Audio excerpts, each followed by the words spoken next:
যে আমি দীর্ঘদিন যাবৎ প্রবাসীদের নিয়ে কিছু কাজ করতেছিলাম, ফিল্ড ওয়ার্ক করতেছিলাম। আমি সৌদি আরবে ছিলাম গত প্রায় 1.5 মাসের মতন। তো সেখানে আমার সৌদি প্রবাসীদের তাদের লাইফস্টাইল দেখার একদম খুব কাছ থেকে আমি ক্যাম্পে ক্যাম্পে থেকেছি, তাদের সাথে থেকেছি, তাদের সাথে খেয়েছি, তাদের সমস্যাগুলো আমি মোটামুটি বুঝি।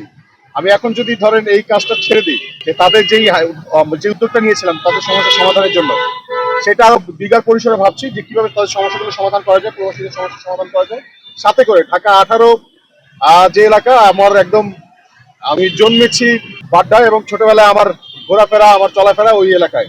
আমি ওই এলাকাটা সম্বন্ধে কনফিডেন্ট, ওই এলাকার মানুষের মনস্তত্ত্ব বুঝি এবং বিশ্বাস করি ওখানে কাজ করার অনেক সুযোগ আছে, অনেক জায়গা আছে। এখন পর্যন্ত আনডেভেলপমেন্টের মধ্যে একটা এলাকা ওইটা, এবং আমরা মনে করি যদি ওখানে একটু এফোর্ট দেওয়া যায়, একটু যদি সচেষ্ট থাকা যায়, একটু যদি চেষ্টা করা যায়, ওখানে ডেভেলপমেন্টের অনেক জায়গা আছে, অনেক সুযোগ আছে।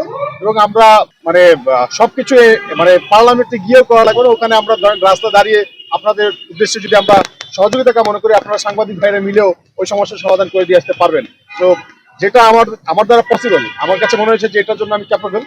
তো আমি সেই জায়গাটাই চুজ করেছি যে আমি হয়তো এখানে সমস্যার সমাধান করতে পারবো। এবং ঢাকা 18 যারা বাসিন্দা, উত্তরা, আশকোনা, এয়ারপোর্ট, উত্তরখান, দক্ষিণ খান, তুরাগ, দিয়াবাড়ি, খিলক্ষেত, এই যে এরিয়ার যে মানুষগুলো, তারা আপনারা জানেন হয়তো বা জুলাইতে তাদেরকে আপনারা দেখেছেন, তারা যেভাবে একদম নিজেদের সর্বোচ্চ ত্যাগটা করার জন্য যেভাবে রাস্তা নেমে গিয়েছিল, যেভাবে জনতার ঢল আসতেছিল উত্তরা থেকে সংসদের দিকে 5ই আগস্ট, আপনাদের মনে আছে কিনা?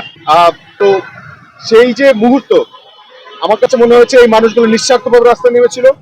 তারা মানুষের ভালো চায়, তারা দেশের ভালো চায়।